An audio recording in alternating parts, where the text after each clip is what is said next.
Imagine holding a $10,000 note between your thumb and forefinger. It is thin, light, and crinkles with a sharp, dry sound.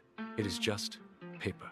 Yet, this single slip of fiber commands the power to purchase a luxury vehicle. You could trade this rectangle for a ton of steel, leather, and precision engineering. This is the ultimate illusion of our time.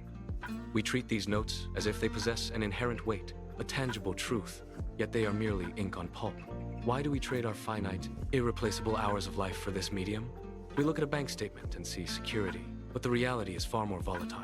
We are participating in a global consensus, a collective agreement that this paper holds value because we all decide it does. If that consensus fractures, the power vanishes instantly. The car remains, but the ability to claim it for paper disappears. We are living inside a story we tell ourselves to keep the wheels of trade turning. To understand how we arrived at this fragile state, we must strip away the modern world and look at the chaos that existed before currency was ever invented. We strip away the digital ledgers, the plastic cards, and the central banks. We travel back to a time when wealth was not a number on a screen, but a pile of things you could hold. In this world, there are no coins. There is no common language of value. Every transaction is a gamble, a desperate attempt to balance the scales of survival. Imagine a morning where your entire existence depends on what you have harvested or built by hand. You walk through a landscape where trade is impossible because no one agrees on what a day of labor is worth. A man with a surplus of grain looks at a woman with a surplus of clay, and they find no bridge between them. They are trapped in a reality where the lack of a universal currency forces everyone into isolation. Wealth cannot be stored for long. What you do not eat rots. What you do not use decays. The sun beats down on the harvest, and the clock of decomposition starts ticking the moment the work is finished. It is a brutal, relentless cycle. Without a placeholder for value, the human drive to create hits a dead end. We are about to witness exactly why this system collapsed under its own weight, leaving two people standing in a field, staring at a trade that will never happen. The tent maker stands in the dust, his hands calloused and heavy from days of knotting rope and stretching canvas. He drags a massive, hand-stitched shelter into the center of the clearing. It is a masterpiece of utility, designed to survive a season of storms. Opposite him stands the farmer, clutching a single, small sack of greens. The tent maker needs food for the month. The farmer needs protection from the coming rains. They stare at each other, trapped by the crushing asymmetry of their specific requirements. The tent maker cannot split his shelter into smaller pieces to match the value of the greens. The farmer cannot conjure a surplus large enough to justify the trade. They stand in the silence, the wind tugging at the canvas. The only sound the rustle of dry leaves against their boots. The farmer looks at the heavy structure, then shakes his head, turning his palms upward in a gesture of defeat. The tent maker looks at the sack, sighs, and drops his grip on the rope. They wait for a double coincidence of wants, a miracle that refuses to manifest. They are locked in a standoff where neither can move forward, leaving the shelter on the ground and the food in the sack, both walking away empty-handed. The farmer turns his back on the empty deal and walks to the edge of his plot. Sunlight pours down, unyielding and hot. He kneels, reaching into his sack to inspect the tomatoes he had hoped to trade. They are soft now, the skins beginning to split under the pressure of the heat. He sets them on a wooden crate, hoping the shade will save them, but the scent of decay is already rising from the pile. By noon, the firm, bright fruit he harvested at dawn is leaking juice onto the wood.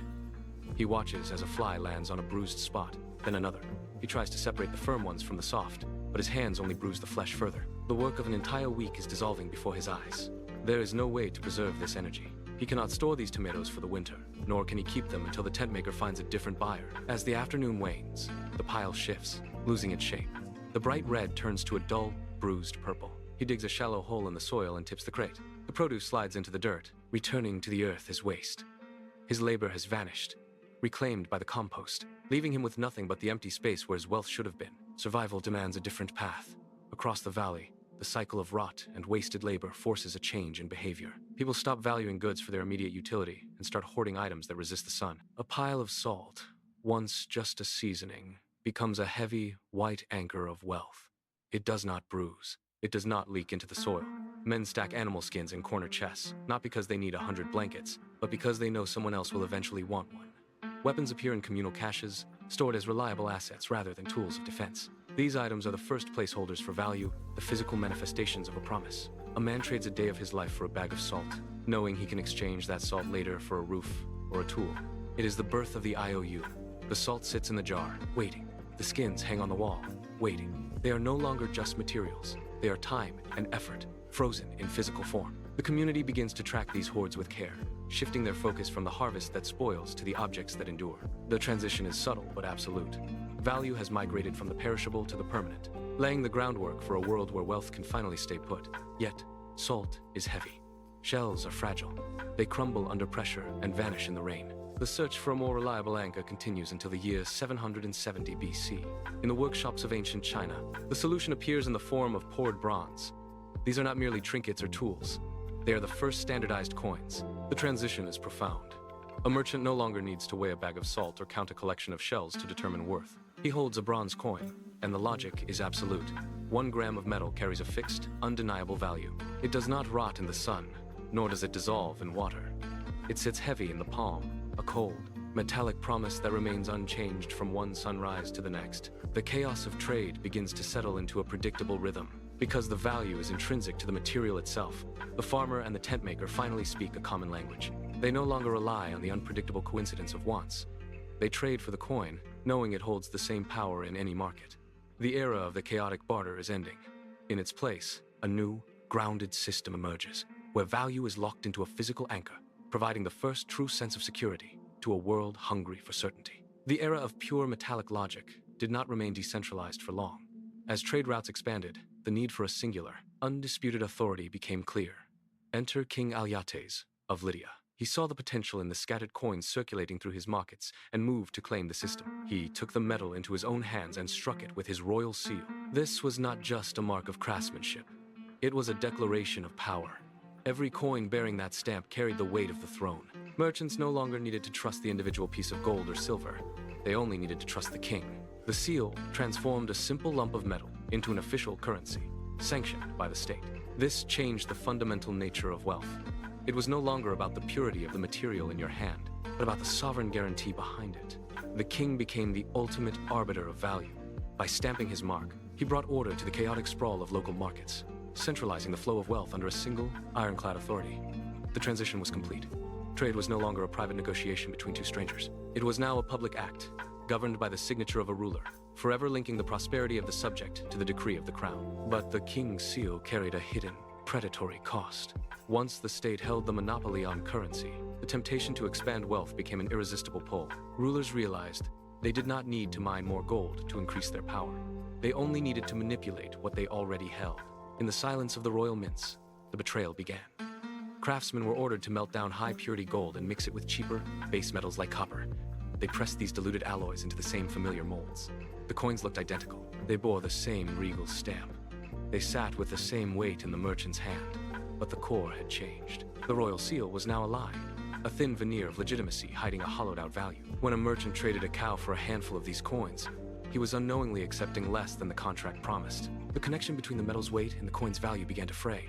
People noticed the coins wearing down faster. They saw the color shift, the edges dulling, the shine fading into a sickly metallic gray. The absolute logic of the material was dissolving. Trust, once anchored in the purity of the gold, began to evaporate. The king had turned his own currency into a weapon against the very people who relied on it for their daily survival. The final link snapped when the public stopped checking the weight of their coins. A merchant would take a piece of currency, feel its likeness, and yet accept it as full payment. He did not care about the base metal content anymore. He cared only that the next person would accept it for the same imaginary value. The physical anchor was gone. Money had mutated from a tangible asset into a shared hallucination. It was no longer a commodity. It was a decree. This was a profound psychological evolution. Wealth became fluid, capable of being created with a stamp or a signature, yet it became dangerously fragile. If the faith in the decree vanished, the wealth would evaporate instantly. The king had succeeded in detaching the symbol from the substance. He had turned the economy into a theater of collective belief. Every transaction was now a performance where both parties agreed to ignore the reality of the hollowed metal. This transformation made wealth infinitely scalable, but tethered it entirely to the stability of the ruler's word. The material world of salt, skins, and gold was dead. In its place, a new reality emerged. A world where paper or metal possessed power only because we collectively decided that it did. The era of the illusion had arrived, and there was no turning back to the honest weight of the earth. We have arrived at the modern era of the fiat system. The word itself carries the weight of its origin, derived from the Latin phrase, "let it be done." It is a command that ignores the physical limitations of the past. There is no gold vault hidden beneath the city to guarantee the paper in your wallet. There is no salt storehouse or pile of animal skins backing the digits on your screen. Instead, the entire global economy now rests upon a singular foundation, the word of the government. When a central authority issues currency, they are not exchanging a commodity. They are exerting a mandate. We trade our labor for these notes because the state demands them for taxes and declares them legal tender for all debts. It is a system built entirely on the stability of political institutions. We have traded the absolute logic of the gram for the invisible architecture of trust. The economy has become a collective exercise in belief, where the value of a currency fluctuates not based on its material composition, but on the public perception of the issuer's power.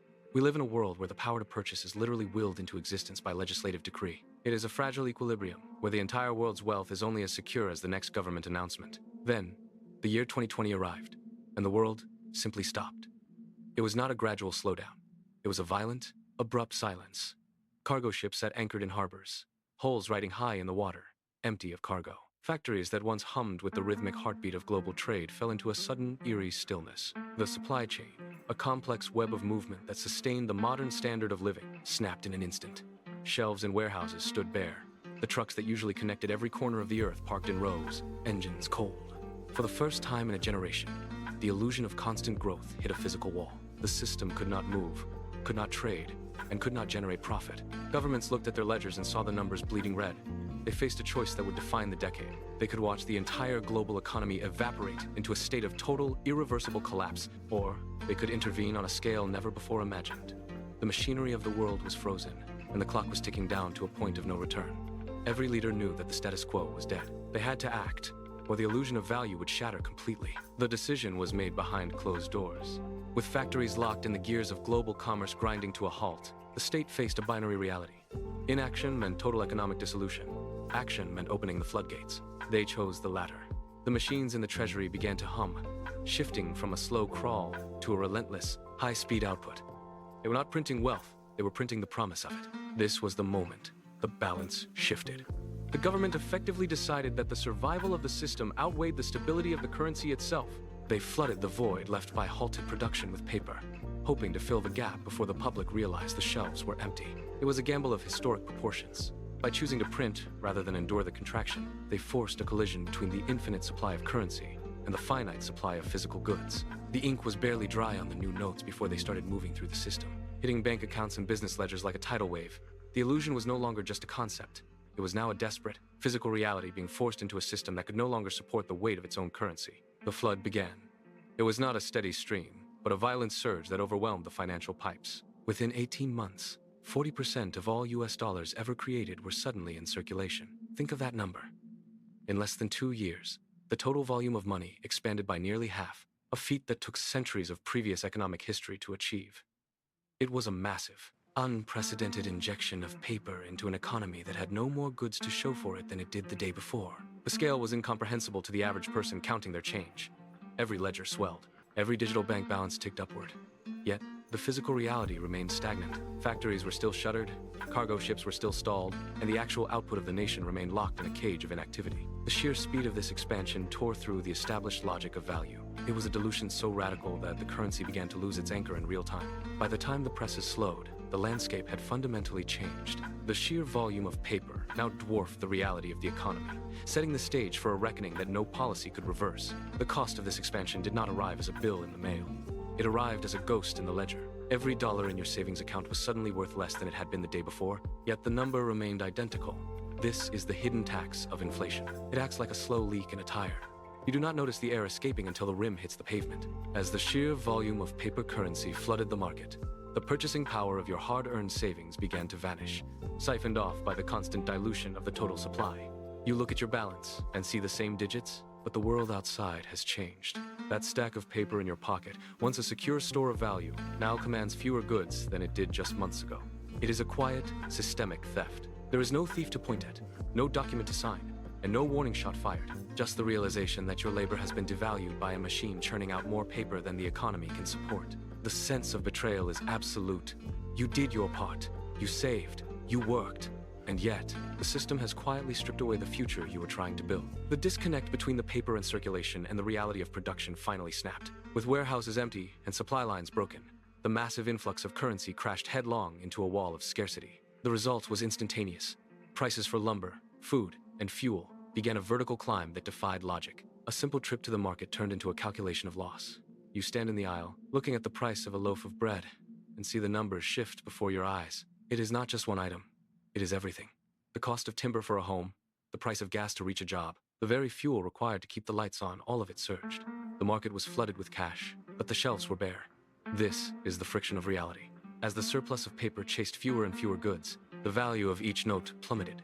Survival, once a guaranteed outcome of hard work, transformed into a mounting struggle.